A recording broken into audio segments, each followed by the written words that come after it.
Eventide Entertainment presents The Drive-In, hosted by Aaron Lopez.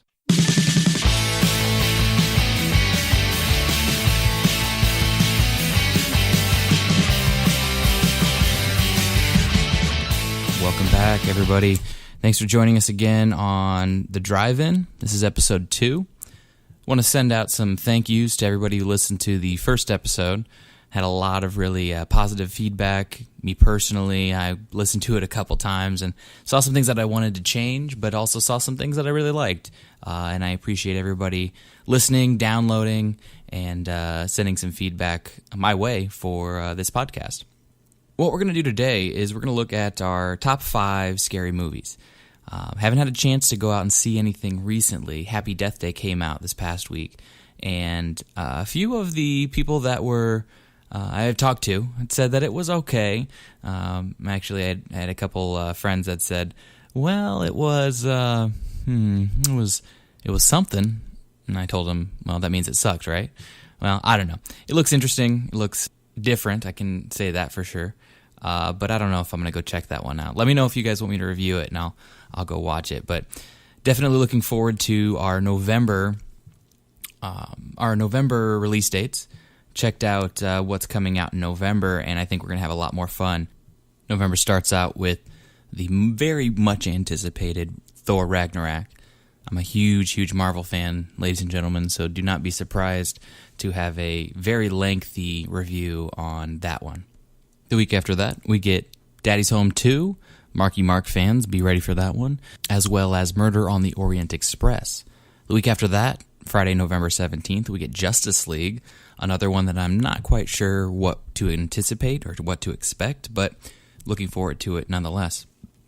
And then finally, we end the month with a movie that I'm actually looking forward to seeing is Coco, the new Disney Pixar.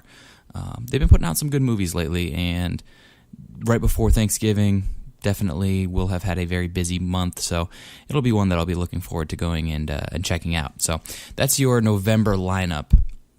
But until then, we need to take care of October.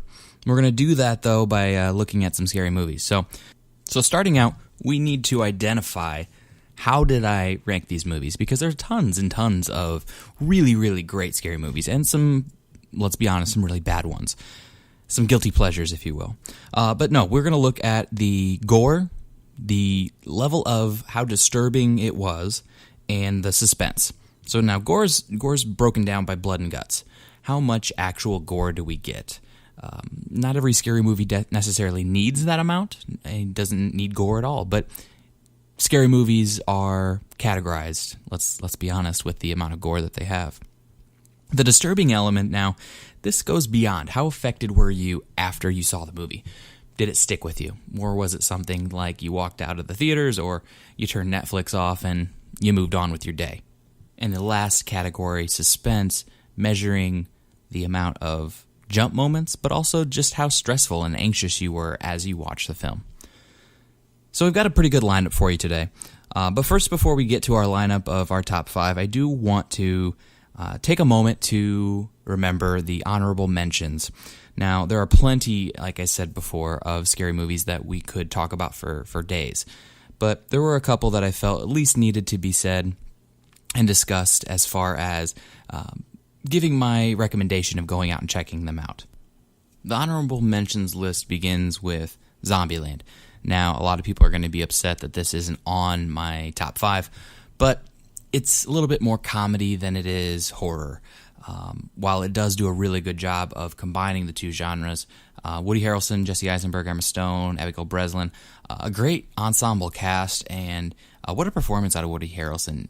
This is one of those movies that you never really know what to expect. Zombie movies have been presented in so many different ways. This is a very fresh approach. Although it does not make the top 5, I do recommend you all going out and seeing Zombieland this Halloween. Next up on the honorable mentions list is The Ring.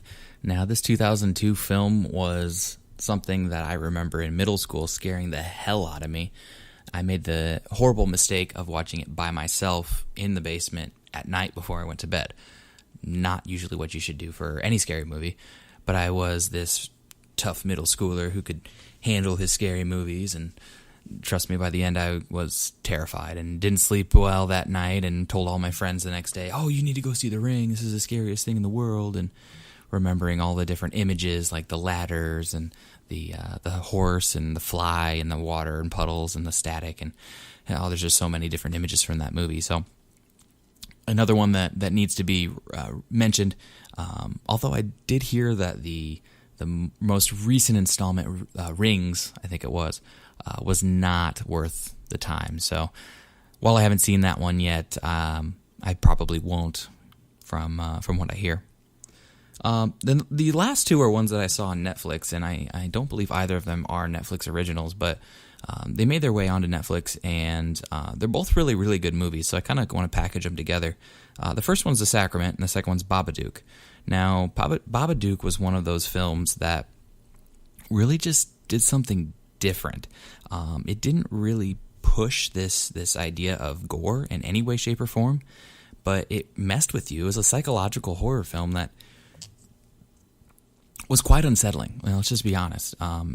You didn't really know. They really pushed this idea of the mystery, and they really waited. They really, really wait to reveal the Babadook. And the kid, the kid was phenomenal in it. So check this one out, the Babadook, as well as the other one, The Sacrament. So The Sacrament is a documentary-style horror film where you see this group of filmmakers from Vice. Actually, it makes it kind of real. They go into Africa to find this settlement, and you begin to see this idea forming that it's not what it seems to be. It's really great on the outside, but there's a lot going on the inside that you don't know. And it's another one of those films that really waits to make that reveal, and very disturbing. So check that one out as well, The Sacrament, Babadook. I think those are still on Netflix. So let's get right to it then. Our number 5 is Cabin in the Woods. Now, the thing I love about Cabin in the Woods is that it both acknowledges and challenges the conventions of horror movies, and does it in a really cool way. If you haven't seen Cabin in the Woods, go see it right now. It is on Netflix. It is cheap if you want to get it off of Amazon. It's just a great movie. What it does is it starts out the same way every single slasher movie starts out, with these teenagers going off to a vacation and they're excited, but quickly that deteriorates into a fight for their lives. Now, the interesting thing about Cabin in the Woods is that you slowly start to figure out that there are people behind this challenge, this fight for their life, and this is what makes this such an interesting movie. So starting out, we look at the gore. Now, the gore, I gave a 4.5 out of 5. There's a decent amount of gore even before the elevator lobby scene, which we'll get to that in a second. But the Buckner family, the zombie family, provide a ton of really cool moments. But I have to say that my favorite is the ones that include the bear trap on a chain. Really cool weapon for a film to utilize. And this guy's slinging this thing around, and it reminded me a lot of Scorpion from Mortal Kombat, the get over here. And he throws this thing at him, and it clamps onto their back, and he just drags them along, and it hurts to watch. Where the gore really ramps up, though, is in this lobby scene. So to get you down to this lobby scene, we kind of have to go back a little bit. We see our 2 remaining teenagers make their way back to the cabin after trying to get away, and they find this facility, an elevator underneath these leaves in the woods. And they get down there, and they start to see all these nightmarish creatures. There's the werewolf, and there's a ghost, and you see this kind of like Hellraiser type of character, and a ballerina without a face and teeth in her face and everything. And you find out that these creatures are all genetically created or scientifically created in order to kill these teenagers, these offerings that we find out later that they are. So the 2 teenagers start to make their way through this facility, and in order to get out, they make it so that all of the creatures are released at the same time. And the moment in the movie is just awesome. It twists the entire movie from that moment on into this just bloodbath. Even after we get done with the entire sequence, you see the elevator lobby, which was a stark white, just pure hospital white just to begin with, and it's like pink and red and just it's nothing but blood and gore. So that scene alone bumped this one up to a 4.5 for me.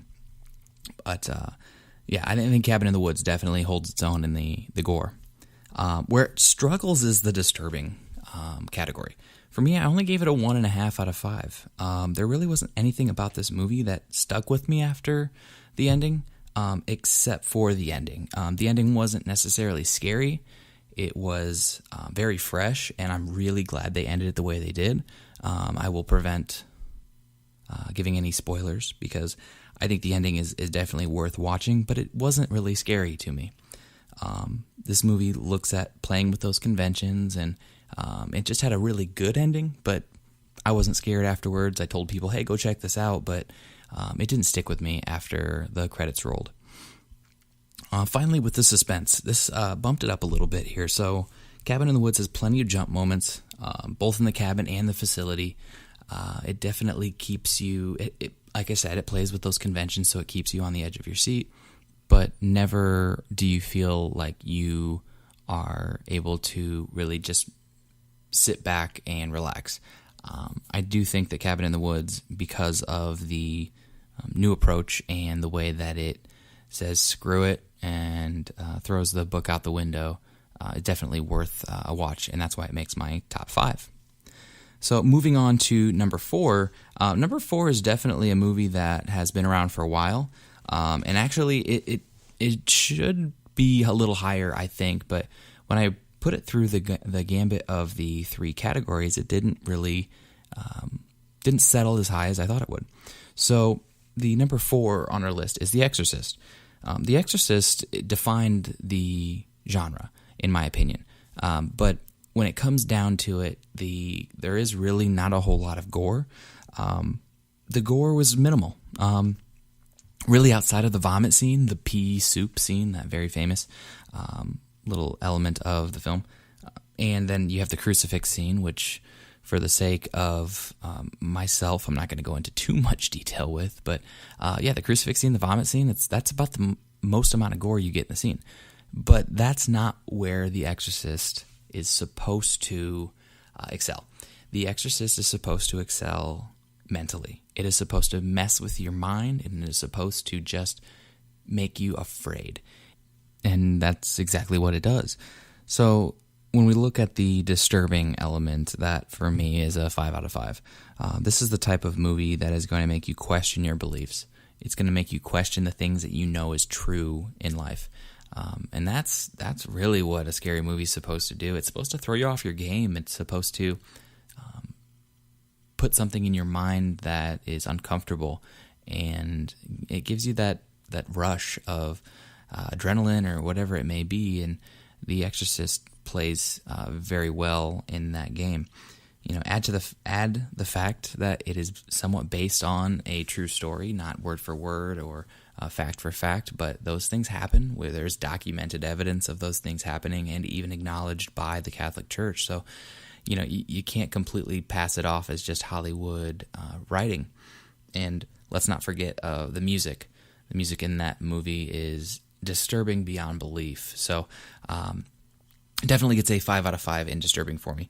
Now, suspense, not as strong.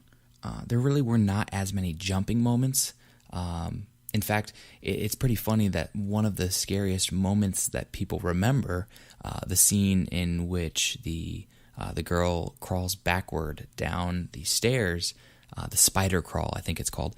That wasn't even in the original. That was something that was added in the extended release through VHS and DVD. But that's what people remember. So that docks it down a little bit because that moment itself wasn't directly in the original for me. But again, that music, those small moments of that demonic occurrences, you know, the voice that keeps coming up, you're nervous. You don't feel right. You hear things and you are on the edge of your seat, And The Exorcist is one of those movies that just belongs in any top 5, in my opinion. Number 3 on the list is one of those movies that I've said it before and I will say it again. The end makes you feel like you are just an ass. You hate yourself for watching what has just happened to these characters. And that is in The Mist. So The Mist is a Stephen King short story, I believe, that was recreated as a movie.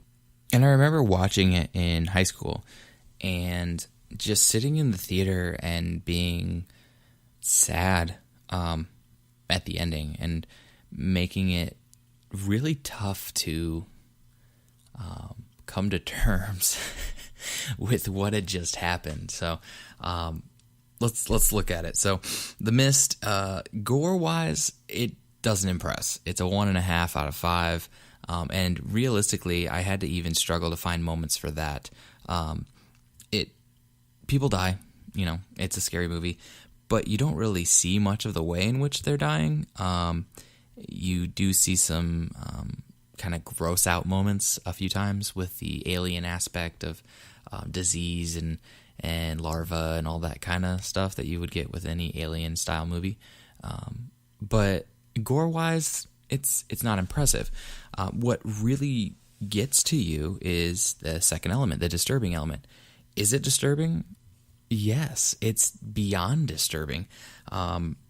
You get to the point at the end of the movie where 4 characters have made their way out of the grocery store where the majority of the movie takes place, and they get to the car and they start driving, and you feel both hopeful and kind of short on hope at the same time for these 4 survivors. And it ends up with them out of gas in this car and a gun with 3 bullets and 4 people. And you have a little boy, you have an older gentleman, and you have one of the friends, the lady, as well as the main character himself. And you just you can see the cards as they're being laid out.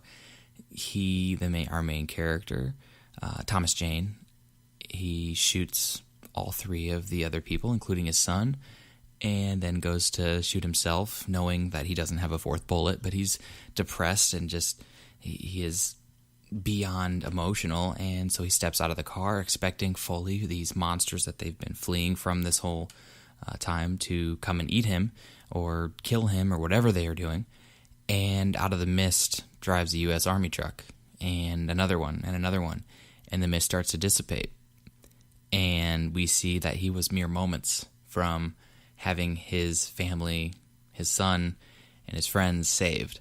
And you just are heartbroken for this guy. And I remember just almost feeling physically sick and being so upset and thinking to myself, why does he have to sit here and now he's alive, knowing that seconds were what separated him and his friends and his son from being saved. So it shakes you to your core. It is truly disturbing, this idea of the decisions that we make and just how we have to live with the consequences. It goes beyond what you would expect out of a traditional scary movie. Throw in the fact that while they're in the grocery store, you see the breakdown of humanity, and even so, it's only within hours, maybe a day, and you start to see people questioning if they should kill other people or sacrifice others for their own good, which really makes you think at just kind of who we are as people. So, disturbing, yes, this one lasts beyond the end credits, 100%. Finally, though, looking at the suspense, when you think about mist or fog, it's always going to be a little bit disturbing, a little scary, not being able to see in front of you. This is something that I think the director does really well. It's kind of a cheap scare, yes, but is it scary? Yes. Walking through the mist is just as scary to us as viewers as it is for the characters. And I think that is what they anticipate happening as they filmed it. The jump moments were present. Anytime something came out of the mist, it came out quick. So yeah, I think that the Mist is number 3 on my list, just simply because of the ending. And realistically, that to me is what a good scary movie does. It is not the build-up. It is not the scary moments. It is not the gore. It is the moments and the final few minutes of the film, the payoff, if you will, that I believe makes a good scary movie a scary movie. And that's actually why the next movie on my list, number 2, The Strangers, makes it so high on the list. If you look at the gore elements of The Strangers, the Liv Tyler film, you are not impressed. The gore is minimal. Again, that's not what it is trying to do. That's not its strong point, and it knows it. The death of the friend, Mike, which actually is a young Glenn Howerton. Those of you who watch It's Always Sunny in Philadelphia will know Glenn Howerton. The death of him is a little gruesome, but beyond that, it's just another case of mistaken identity. The stabbings at the end are not really gory. They are a little bit hard to watch, but they are not what I would consider gore. So it only gets a 1 out of 5 here with the gore. Moving on to the disturbing element, much like the number 3, The Mist, the ending of The Strangers is what defines it for me. We get to the final moments after the entire night of terror, and Liv Tyler and her husband are sitting in the living room of this house that they've been staying in that night, running away from people that night. And you see the 3 masked figures. I believe one's called the Pinup Girl, one is called Man in the Mask, and then you have the last one is Dollface. And they're standing here in front of these 2 people who have just been beaten and bloodied from a night of terror. And Liv Tyler cries and asks them, "Why are you doing this? Why are you doing this to us?"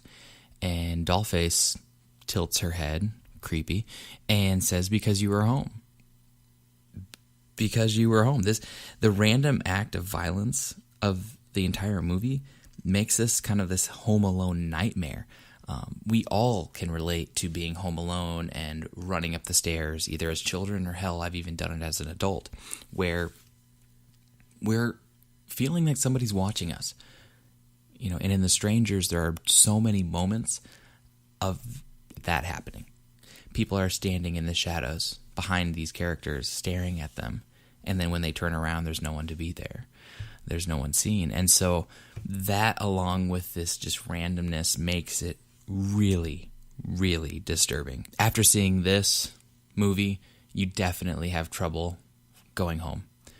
Definitely have trouble going to sleep, because there are shadows in every home, even when all the lights are on.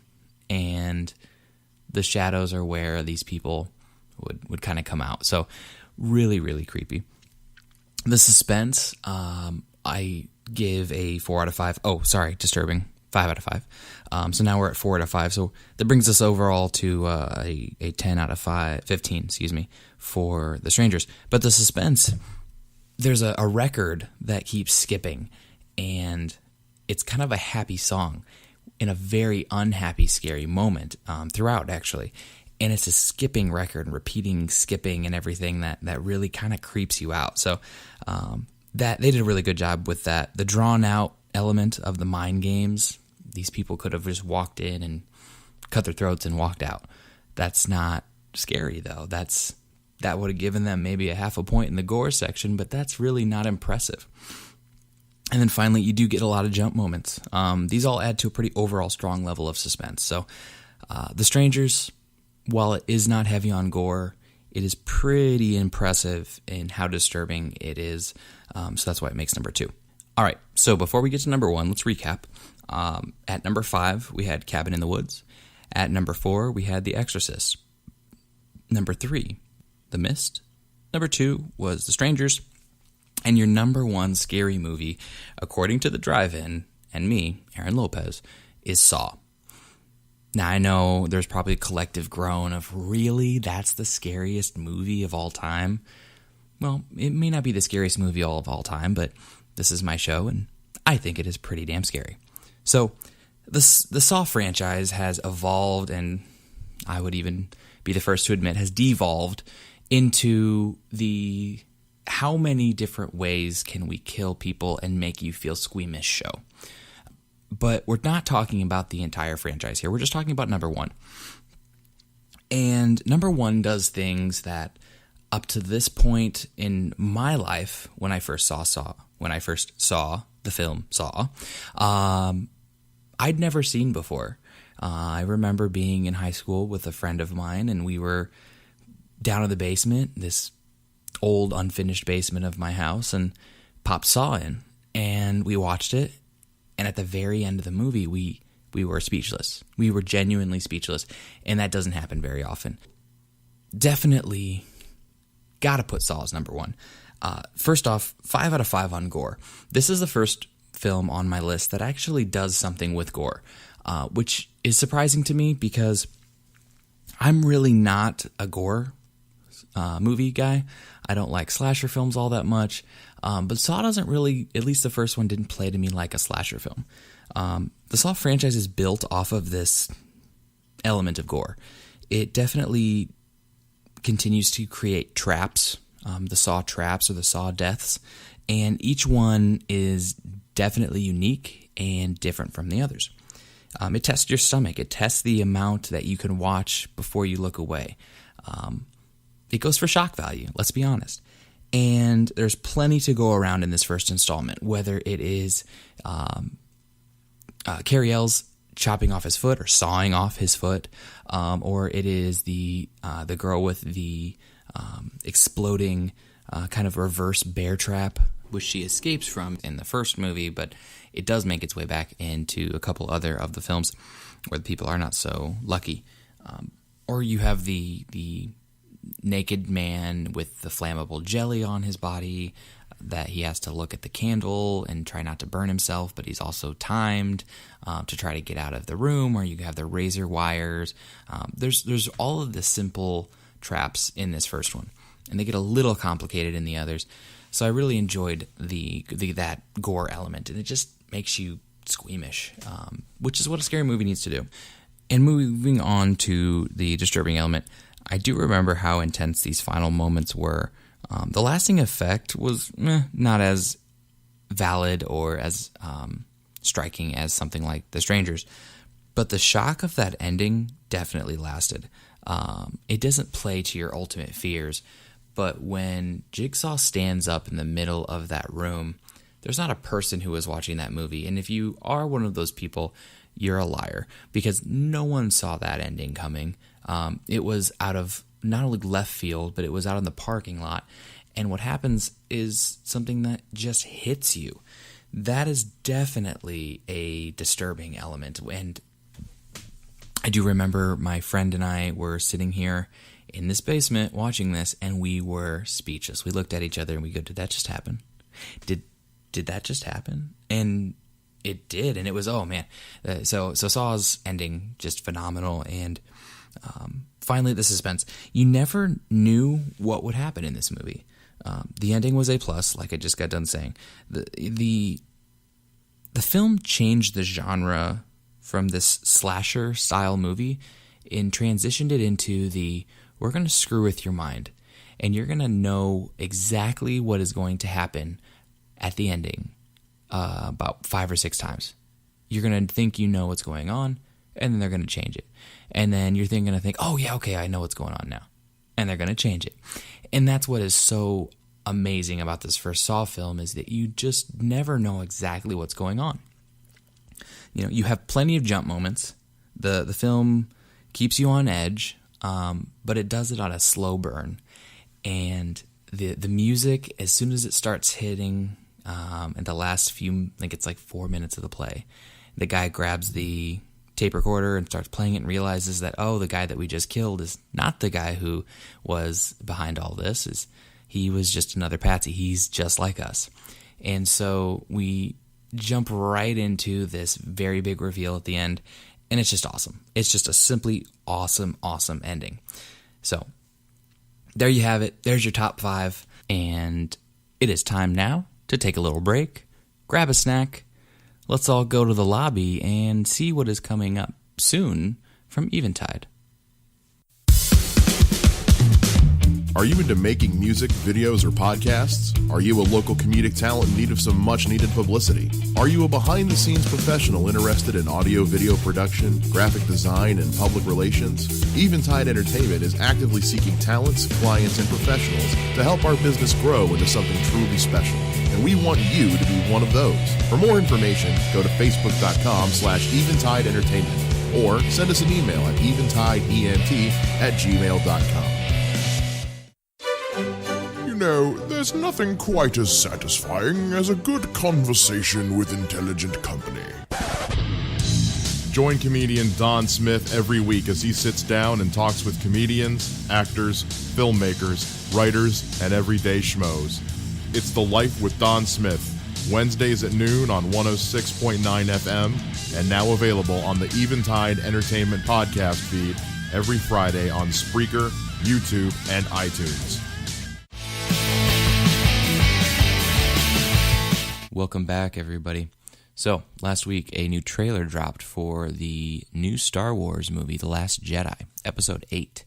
And I was able to sit down with a colleague of mine, Eric Kissinger, and we were able to discuss the trailer, what we thought about it, our hopes and dreams for what this movie might bring us, and a few theories that may or may not play out as well. All right, so I'm sitting here with Eric Kissinger, a fellow teacher here at Miami Valley School, and he saw the Star Wars trailer. And let's just get right down to it, Eric. What were your overall reactions to the trailer? I'm very excited for it. Just looking at it in comparison to the Force Awakens, it looks like a very much new movie compared to the Force Awakens. I felt was sort of supposed to be a reintroduction of characters for a newer audience, and this one looks like it's delving into new depths. Yeah, I'm really excited about the continuation. One thing that I was kind of worried about is I hope it doesn't hit on some of the same nuances of continue or repeating. Like New Hope seemed like to have its own thing, and then you kind of got a little bit of that, and Rey's the new Luke and things like that. But yeah, I like how you said like it's kind of attributing this new generation. It's kind of making them understand it and say, okay, now we're going to jump into it. So I kind of hope so, at least because Empire, everyone considers to be one of the best, if not the best. And so maybe Last Jedi will give us that as well. What is it that's jumped out in this trailer that you're most excited for? I like to see the development of Rey with regards to her relationship with Kylo. Obviously the trailer's cut can be very misleading with regards to who says what to who and when. But they're obviously going to meet. They're going to have some sort of discussion. And with some of the things that Luke says to her, it seems like she's going to be doubting her place on the good side, bad side by the end of it because of various things that Luke has said and shown throughout the trailer. Yeah, I mean, the first two questions I think that jumped through everybody's mind is Rey going to turn evil? Is Kylo going to turn good? There's that hesitation before he hits the button that we can assume he's going to hit to kill Leia and kind of write her out of the story. But, that seems too obvious from the trailer. Like, oh, yeah, they're going to give away this huge, huge ending. So that I don't know. I think those two questions work together. And I even wrote down one of the first things that, we hear, and it's Snoke is talking and he's saying, I saw in you this great power. And like you said, the cuts of the edit, you don't really know who he's talking to. And if it is Snoke, it sounds like Snoke, at least from later on, but is he talking to Rey? Because we know that they have an interaction, they have that scene together. Or is he talking to Kylo? The money would be on Kylo, but at the same time, we like to throw those curveballs in. So, what do you think? What do you think, at least from this trailer, what Luke's motivations are? I think it was clear from sort of the first from The Force Awakens that he tried to start a Jedi Academy similar to what they did within the Legends, and that obviously that failed with the Knights of Ren. So I think in some way, shape, or form he wants to continue the line of Force users, but his line about it's time for the Jedi to die from the previous trailer just makes it seem like he thinks there needs to be less of a definitive split between good and bad, and that a Jedi might have motivations that in the past might have seemed like they were more dark side emotions or motivations, but might not be entirely bad. And likewise, the Jedi themselves could do certain things that didn't come across in the right light. Yeah, do you think we're finally going to see the Grey Order come out of this? That was my impression from the trailers. I really hope so. I think a lot of people were hoping that we'd get there at some point, and you know, he doesn't necessarily want to have anything to do with the good or the evil, and kind of just wants to do his own thing, and that's kind of where, you know, this Grey Order comes to be. All right, let's kind of jump over to we have the Porgs, the little, I call them this generation's Ewoks. Absolutely. How do you think these are going to play out? Do you think it's going to be, is this just them trying to sell some stuffed animals, or do you think the Porgs are going to kind of redeem the lovable creatures of the Star Wars world? A bit of both, but my impression from the trailer was that it was trying to sort of replace some of the Chewie-Han interaction. Since we no longer have Han bantering with Chewbacca back and forth regarding everything, and so far we haven't really seen someone else that can do that with Chewie. The Porg, at least with the scene that we saw it in, almost seems like, okay, Chewbacca's going to be doing things, and this Porg's going to react to it, and that's going to be sort of the witty banter of the Millennium Falcon. Yeah, I mean, I think I like that. I hadn't thought about that before. I really think that we're going to get some massive amount of marketing that comes from this, but at least I don't get an impression of Jar Jar coming from the Porgs. They do seem, though, in a lot of their marketing and their test material to really have a strong presence. Like, you always see little pictures of the Porgs. You see all these things coming through. So I saw some of the tweets that came out in reaction to, and people said, you know, if this little Porg dies, I'm storming out of the theater. So we'll see. I think it's a cool way of looking at it, is that we do see the Millennium Falcon again in the trailer. We see Chewie, and Chewie's eyes seem to be a little bit more technologically advanced than they have been. It looks like they may have added something there. All right, so another one of the creatures that we see for just a split second is, I just call him the Ice Fox. Now, the creatures look cool, but do you think we're going to make our way back to Hoth in this episode? That was definitely what it seemed like they were trying to call to. But I don't know where within the true realm of the galaxy Hoth is versus Jakku versus whatever other planets they're on. I would have a tough time seeing why they would necessarily go back to Hoth, given that the Empire so thoroughly destroyed the base the last time around. And it didn't seem like, at this point in the Star Wars universe, the Alliance really needed to hide. Yeah, I mean, they know where they are. They are what they are. So it seems like, especially after the destruction of the planet, the Death Star planet in the last one, that the Order is on, they're on their back foot. You know, they are not on the offensive anymore, at least for the short term. So I think that, you know, the Alliance and the Rebels kind of stepping out, it wouldn't make sense to go back to Hoth, but it definitely had a Hoth feeling to it, which I think would be kind of nostalgic and kind of fun at the same time, but also I'd like to see why we go there if we do go back there. So we hear that Snoke says to Rey, at least the editing itself makes it feel this way, that he is saying that she needs to fulfill your destiny, fulfill your destiny, which made me hearken back to the Emperor saying this to Luke. Do you think we're going to get a little bit of a mirror here? And do you think there maybe is some evidence as to who Snoke is through that line? I would think that we have some evidence for the Snoke recurrence, but again, that's going off of Legends material. That's who knows what they're trying to follow. It definitely does harken back to what the Emperor says to Luke, and for that reason, I think it's supposed to be misleading. Yeah. Just because it seems like they don't want to give away too much in the trailer. They can't just have, hey, here's bad guy number one quoting to good guy number one about coming over to the right side or the dark side or whichever side they're on. It seems a little bit like it's supposed to be a red herring. Yeah, and I think I'm glad you mentioned the bad guy. You had actually brought to my attention the poster theory that I've actually seen since on some social media. Do you want to talk about that a little bit? Yeah, so I saw online, it was designed to look like a meme where it just says the villain is always in the back, and it shows the posters from 1, 2, 3, 4, 5, 6, 7.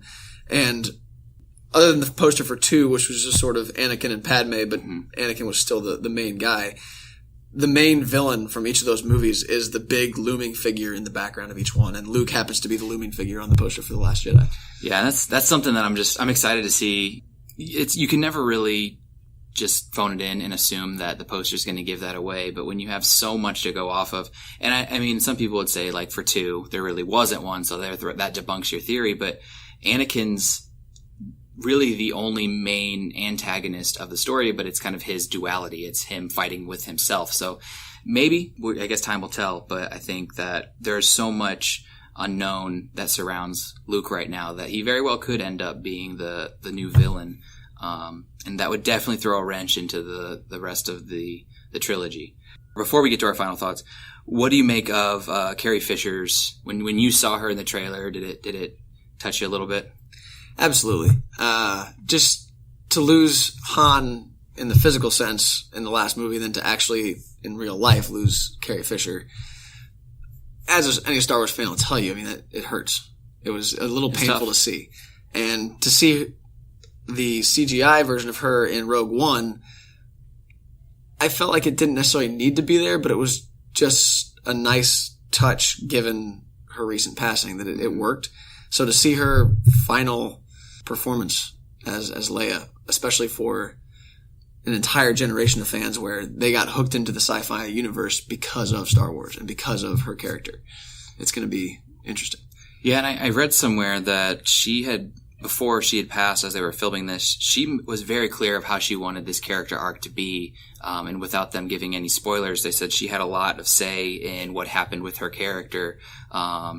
Which, I don't know. The reports have been that they don't plan on doing any CGI work with her, but she had completed all of her work with this 8th episode.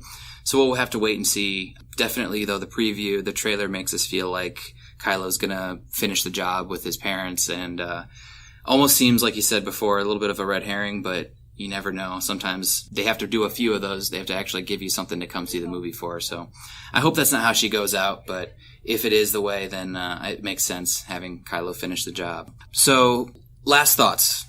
What if you had to say one thing from this trailer that you are most excited for? It could be a single image, it could be a character, it could be an arc, it could be anything. What is it that you'd say? The overall tone of the movie. I think part of the reason why so many people like Empire is because it not only bridges A New Hope and Return of the Jedi, but it's such a dark movie where, stuff actually happens. It's not, you don't come into it knowing what's going to happen. You go into The Force Awakens knowing the good guys are going to win. Because if you have the bad guys win the first one, the new generation of fans aren't going to necessarily understand it or like it or enjoy it. And the final in the trilogy, you have to wrap it up in a somewhat satisfying manner, but the middle one you always get to play around with, where that's where you can have all the big character arcs because you still have a whole other movie to solve or wrap them up. You can still create all these huge plot points because you have a lot more time to deal with it. So I like the fact that it seems like there's going to be so many unanswered questions from this one. Yeah, I agree. I think it's going to be a lot of fun. First and foremost, I think I'm happiest to see that Kylo is going to go back to his helmet at least somewhat. I couldn't take him as seriously when he took it off, but he was such a badass when he had it on. And I'm excited to see that he's having it on. But then, we also see the new AT-ATs, and there's just all these new ships and creatures. And I always enjoy when we bring something new to it. But we'll have to wait and see. So this Christmas, we have Star Wars Episode 8, The Last Jedi. So, Eric, thanks for joining me today. Really appreciate it. Absolutely. Thank you. We'll have to go and check out the movie here in a few months. So, looking forward to it. So there you have it. Eric Kissinger and I sat down and discussed. A special thanks to going out to him for doing that. It was a good time. Really enjoyed his insights into the Star Wars universe. I always have been a major fan in my life, but Eric puts my knowledge to shame, so I was really glad that we could get him on the show and get his thoughts on the trailer. All right, so that is it for this week. Next week, we're looking at a couple different films, so check out social media to see what film we end up deciding on reviewing. As always, you can reach us on Twitter at the Drive-In Eventide, or you can reach out to us on email at the same drivein-eventide@gmail.com. So that is it for episode 2. Look forward to hearing from everybody between now and next week. You've been listening to The Drive-In, presented by Eventide Entertainment. Drive home safe, everybody.